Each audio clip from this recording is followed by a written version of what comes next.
മനസ്സിൽ സങ്കടം വരുമ്പോൾ എന്താ ചെയ്യാറ്?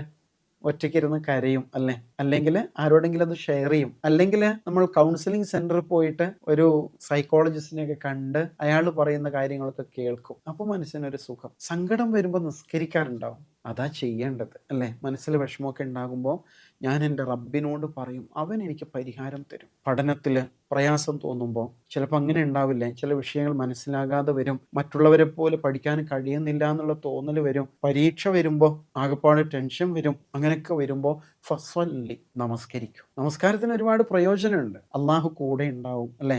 അള്ളാഹുവെക്കുറിച്ചുള്ള ഓർമ്മ മനസ്സിലേക്ക് വരും. അതേപോലെ തെറ്റുകളിൽ നിന്ന് അകന്നു നിൽക്കാനുള്ള പ്രേരണ ഉണ്ടാവും. അള്ളാഹു എപ്പോഴും കൂടെ ഉണ്ടെന്ന് പറയും, ഭയങ്കര കോൺഫിഡൻസ് അല്ലേ? അതിനാൽ ഈ സങ്കടത്തിൽ നിന്ന് മനസ്സിനെ മാറ്റിയെടുക്കാൻ നിന്റെ നാഥന് വേണ്ടി നിസ്കരിക്കൂ.